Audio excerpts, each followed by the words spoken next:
India में अगर आप लोग फाइनेंस में जाना चाहते हो ना, तो आपको अधिकतर क्रिएटर क्या नॉलेज देंगे कि आपको एक बुक पढ़नी चाहिए जिसका नाम है रिच डैड पुअर डैड। ये आप जैसे हिंदू में होती है ना गीता, ये फाइनेंस की गीता है। ऐसे लोग बताते कि भाई अगर ये बुक आप लोग पढ़ लिए तो आप लोग का लाइफ पूरा चेंज हो जाएगा, आप ऐसे मिलियनर बिलियनर बन जाओगे जो आपकी एज में कोई नहीं बन सकेगा। ये बुक को ऐसे दर्शाया गया है कि ये एक फाइनेंस का गीता है। जिसने ये बुक लिखा उसका नाम है रोबर्ट कियोसाकी। जी हाँ, रोबर्ट कियोसाकी के बारे में अगर आप लोग को नहीं पता तो मैं बता दूं, इनकी जन्म 1947 में हुई थी हीलो हवाई में। और ये क्या है, अमेरिका के टॉप बिजनेसमैन में आते हैं, इन्वेस्टर में आते हैं। और इन्होंने ये बुक लिखी जिसका नाम है रिच डैड पुअर डैड। इनकी आप फोटो भी देख सकते हो। ये कई बार बैंकक्रप्ट भी हुए, लेकिन कई बार उसे उभर कर भी आए और फिर से वो वापस से बिलियनर बन चुके हैं। बनते रहते हैं, बार बार होते हैं फिर। और तो आज मैं यही बुक के बारे में बात करने वाला हूं कि क्या ये बुक आपको सच में रिचाती है या फिर पूरा बना रही है। देखो मेरी मानो, अगर मैं अपने, देखो मैं आपको पहले बता दूं, मैं कोई ब्लाइंड हेटर नहीं हूं इस बुक का कि भाई आपको ये बुक नहीं पढ़नी चाहिए, आप इसे गरीब बनने वाले नहीं। इन्होंने एक ऐसा काम किया नहीं, इन्होंने लोगों को पैसे के बारे में जानना सिखाया, इन्वेस्टमेंट कैसे की जाती है वो बताया है, कैसे आप अमीर हो सकते हो वो बताया। बट पांचों उंगलियां तो एक बराबर नहीं हो सकती ना। उसी तरीके से इनकी जो बुक में लिखी गई बात है वो सारे सही तो नहीं हो सकते। तो उसी टॉपिक पे आज हम लोग बात करेंगे। सबसे पहले एक चीज मुझे आप लोग बताओ, इस बुक के बारे में आपको क्या बताया गया, मतलब इस बुक के अंदर क्या है। मेनली वही एसेट्स एंड लाइबिलिटीज के बारे में इसमें बात की गई है कि अगर आप लोग एसेट्स, इस बुक में एसेट्स और लाइबिलिटीज के बारे में बात की गई है। इन्होंने ऐसा ज्ञान दिया है कि अगर आप लोग पैसिव इनकम बनाना चाहते हो, जो कि ऑब्वियसली बात है, हर आदमी का जरूरी होता है पैसिव इनकम। अगर आप कोई भी एक चीज पे डिपेंड हो ना, तो वो आपकी लाइफ की सबसे बड़ी मिस्टेक है। कभी भी एक पे मत डिपेंड रहा करो, अपना एक पैसिव इनकम क्रिएट करना चाहिए आदमियों को।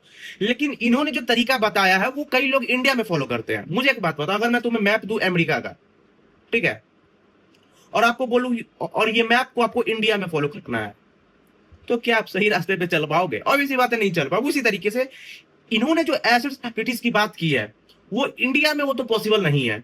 इन्होंने क्या बताया है वो जरा समझो।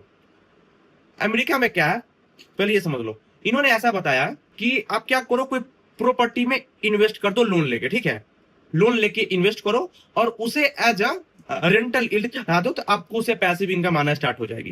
पहली बात मैं बता दूं, अमेरिका में जो रेंटेड यील्ड है वो आपको 5 से लेके 8% के बीच में है, और वहां पे लोन भी बहुत सस्ता मिलता है। बट इंडिया में ऐसा नहीं है। इंडिया में रेंटल यील्ड वही कुछ आपका 2 से 3% के बीच में ही है। इंडिया में रेंटल यील्ड आपका बस 2 से 3% के बीच में ही है। लेकिन लोग क्या करते हैं ना, अमेरिका का कॉन्सेप्ट इंडिया में फॉलो करते हैं, जिसके कारण वो और अमीर तो नहीं बट गरीब जरूर बन रहे हैं। तो आज मैं ऐसे ही कुछ कुछ टॉपिक्स के बारे में आपको बात करूंगा, आपके साथ में बात करूंगा और आपको समझाऊंगा कि इस बुक में क्या सही है और क्या गलत है। सबसे पहले बात कर लेते हैं एसेट्स एंड लायबिलिटीज के बारे में जो यहाँ पे बताए गए हैं।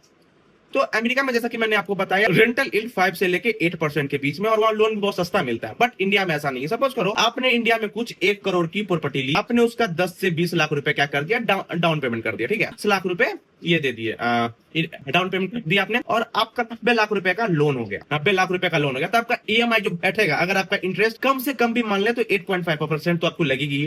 तो आपका जो महीने का खर्चा होगा ना, मतलब वो एक्सपेंस जाएगा कि भाई आपको इसमें ऑलमोस्ट 77,000 रुपीज हर मंथ ईएमआई देनी पड़ेगी इंडिया में। 77,000 रुपीज पर मंथ ईएमआई। लेकिन आप उसे कमाओगे कितना? वही कुछ 20,000 से लेकर 25,000 रुपए महीने। तो देखा जाए तो आपका कुछ 50,000 से 55,000 रुपए तक आप अपने जेबी से ही दे रहे हो। तो क्या फायदा ऐसा इन्वेस्टमेंट करने का जहां पर आप पैसिव इनकम जो आप जो जनरेट करने निकले थे, वहां पर आपके जेब से खुद पैसे लग रहे हैं। ये चीज अमेरिका के लिए था, ना कि इंडिया के लिए। लेकिन इंडिया में लोग इसे फॉलो करते हैं।